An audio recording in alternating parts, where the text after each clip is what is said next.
A century ago, thousands cheered as Titanic survivors stepped through a steel archway on Manhattan's Hudson River piers, icons of triumph and tragedy.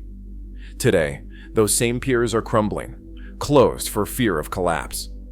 What would it take to resurrect this historic waterfront, not just as memory, but as a radical new public green space floating above the river? The costs and stakes are enormous, and the solution no one thought possible was about to be put to the test. Steel arches once welcomed ocean liners from across the Atlantic, their curved forms rising above the Hudson as symbols of New York's place in the world. In April 1912, the RMS Carpathia docked at Pier 54, carrying 712 survivors from the Titanic disaster. More than 30,000 people crowded the waterfront, straining for a glimpse of faces pressed to the railings. Margaret Molly Brown, wrapped in a borrowed coat, stepped onto the pier beneath the massive archway, greeted by a city that had watched the tragedy unfold from afar. The pier's ironwork echoed with relief, grief, and the solemn toll of names read aloud to the waiting crowd. 3 years later, the Lusitania set out from the same spot, its decks crowded with hopeful passengers bound for Liverpool. The ship's departure on May 1, 1915, would become a final photograph of innocence before the world changed. Just days after leaving Pier 54, the Lusitania was lost to a German torpedo off the coast of Ireland, an event that would help draw the United States into the First World War. The stories of these ships, one bringing survivors home, the other carrying hundreds to their fate, became woven into the identity of Manhattan's West Side. The Cunard White Star Archway, designed by Warren and Wetmore, the same architects behind Grand Central Terminal, stood as a gateway between the city and the sea. Its steel letters spelled out the names of companies that once ruled the waves. Children perched on their fathers' shoulders to watch the great ships arrive, while porters rolled trunks across the cobblestones. The pier's halls buzzed with the accents of immigrants, the laughter of returning soldiers, and the quiet footsteps of those who came to remember. Decades passed. The golden age of ocean liners faded, replaced by jet engines and new ways of travel. The piers weathered storms and neglect, their boards splintering, their beams rusting in the salt air. Hurricane Sandy battered the waterfront, accelerating decay already set in motion by years of abandonment. But through it all, the archway endured, its presence a reminder of the lives changed and history made on this stretch of riverbank. Today, that same arch stands at the entrance to a new chapter. Its weathered frame greets visitors not with the promise of distant voyages, but with the memory of what once was. Every rivet and curve holds the weight of collective memory, anchoring the future to a time when the world came to New York by water. The echoes of whistles, cheers, and whispered goodbyes linger in the air, even as the city imagines something entirely new rising above the river. By the 2010s, Pier 54 and its neighbor, Pier 55, had become hazards along Manhattan's edge. Years of saltwater, storms, and neglect had left the timber piles riddled with rot, and the concrete deck fractured beyond repair. Engineers commissioned by the Hudson River Park Trust found the structure unsalvageable, warning of collapse if nothing was done. The trust faced a dilemma. Federal and state law, set by the 1998 Hudson River Park Act, demanded that any new pier support water-dependent uses, such as docking, fishing, or recreation, tied to the river itself. The law also limited how the site could be rebuilt, ruling out most commercial development and capping the footprint to what had existed before. Public funds for such a massive overhaul were scarce, and the city's budget was already stretched thin by post-Sandy recovery.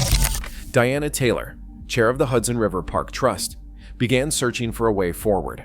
She knew that restoring the pier as it was would mean pouring millions into a flat, utilitarian slab with little to inspire or serve the city's growing need for open space.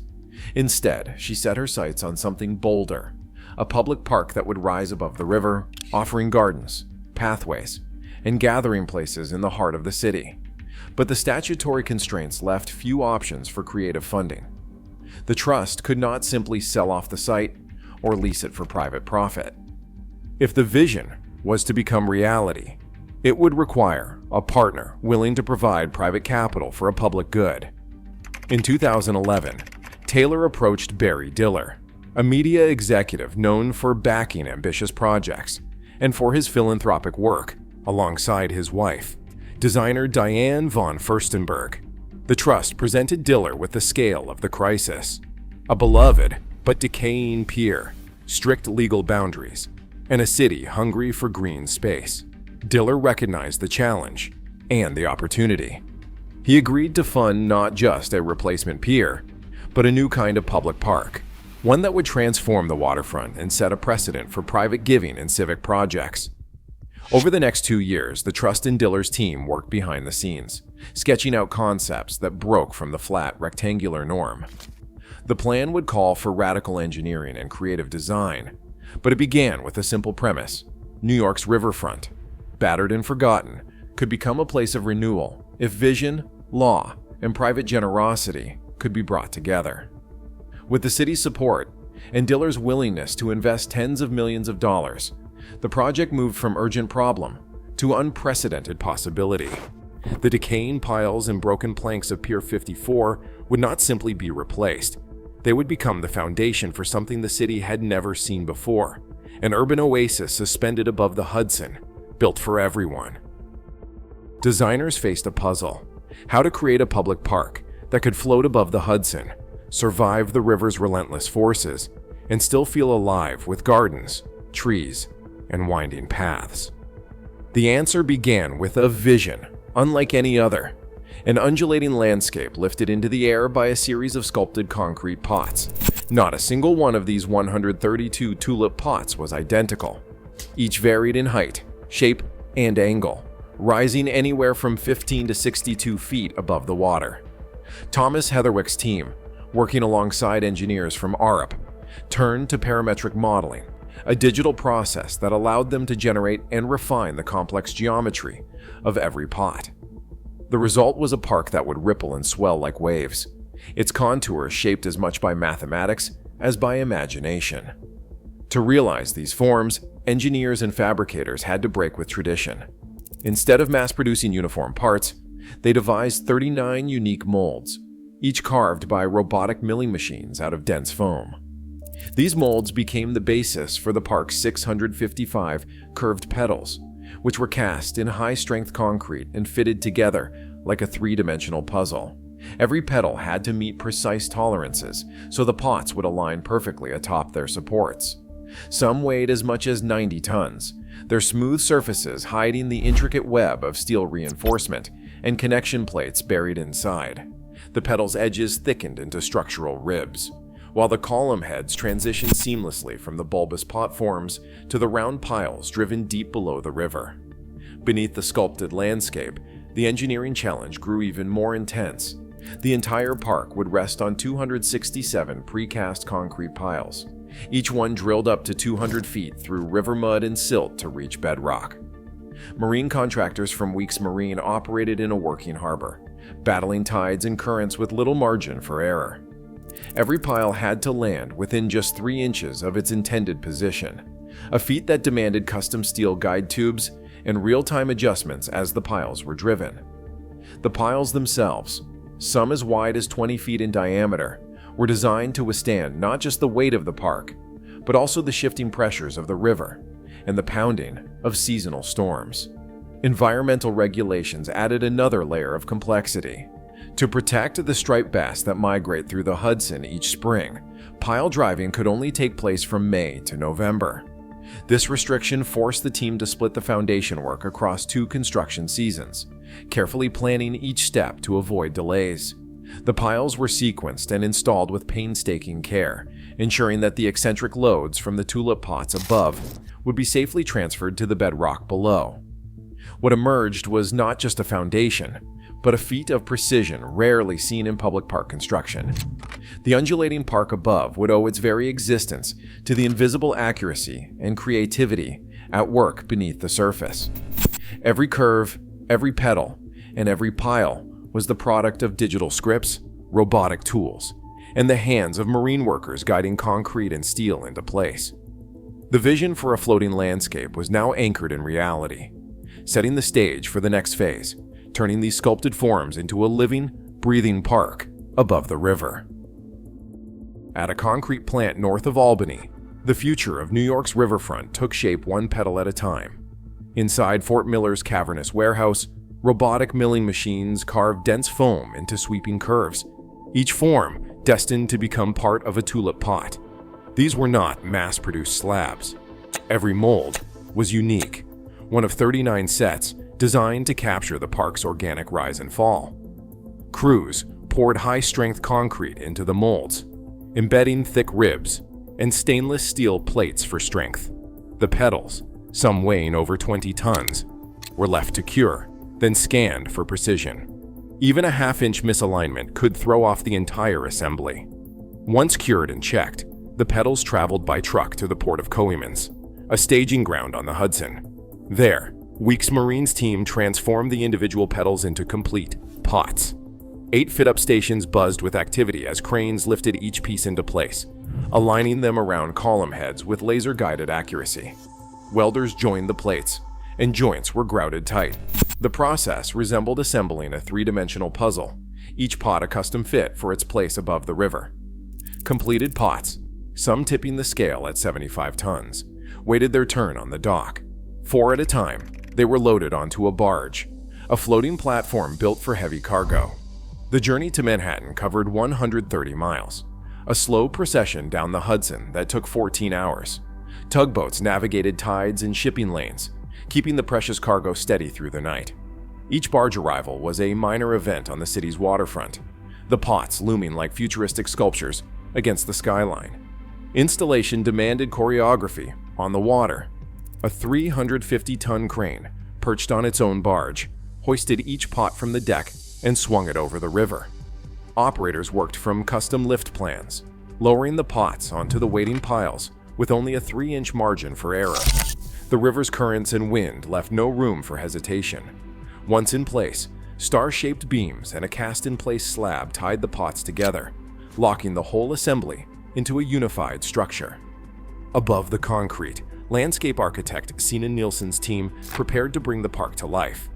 The surface, engineered as a giant green roof, was anything but flat. Slopes reached up to 60 degrees, stabilized by geofibers mixed into 4 feet of engineered soil. This soil blend allowed for deep planting pockets and helped anchor roots on inclines that would challenge even mountain flora. Pathways curved along the contours, but only a small fraction, less than 8%, was paved. The rest became a tapestry of trees, shrubs, and grasses, over 350 species in all. Rainwater, instead of running off, filtered through layers of soil and substrata before returning to the river below.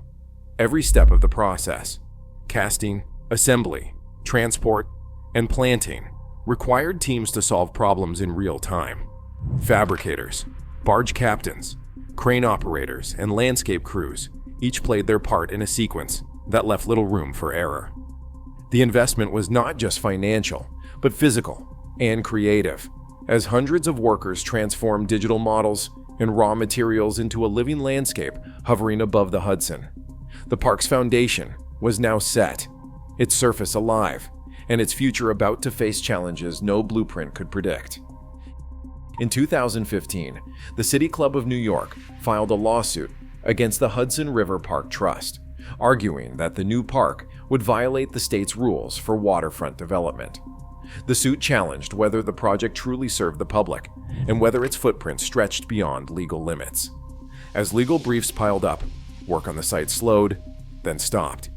By June 2016, an appellate court issued an injunction, freezing all construction. Crews stood down, cranes idled, and the pier's future hung in limbo. Months later, a federal judge voided the Army Corps of Engineers permit, citing failures in the environmental review process. The project's budget ballooned past $200 million as delays mounted. With each court order, the vision of a floating park seemed to drift further out of reach, caught in a struggle over who gets to shape New York's waterfront.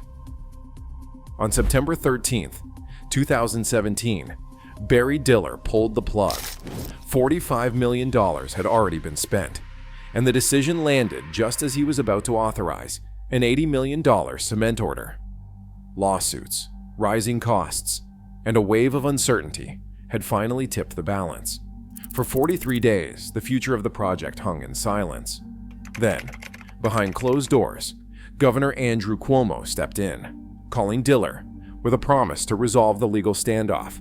The state pledged support, opponents agreed to stand down, and the impasse broke. In less than 6 weeks, a park that had seemed lost was suddenly back on track. The deal not only salvaged the private investment, but also set the stage for the most ambitious public debut New York's waterfront had seen in a generation. On May 21, 2021, the gates opened and New Yorkers poured onto the new park, eager to claim a piece of the river's edge for themselves. By sunrise, lines stretched down West Street, and the ticketing website crashed under the weight of demand. Children raced up the winding paths, pausing to peer over the tulip-shaped railings at the water below. Musicians played the first notes in the amphitheater, their songs drifting across the Hudson. The park's final cost reached $260 million, nearly double the original estimate, but every dollar came from private hands. Barry Diller and Diane von Furstenberg's foundation not only funded construction, but also pledged $120 million to keep the park thriving for the next 20 years. As the sun set on opening day, the dream of a floating green space was no longer just a vision. It was alive, bustling, and unmistakably part of New York. Today, Little Island rises from the Hudson as living proof that public space, when fiercely defended and boldly imagined, can reshape a city's future. As urban land grows scarcer and climate threats intensify, every acre reclaimed matters. In the world's densest metropolis, the fight for green space is far from over. What we choose to build next will define how we live together now. Thanks for watching.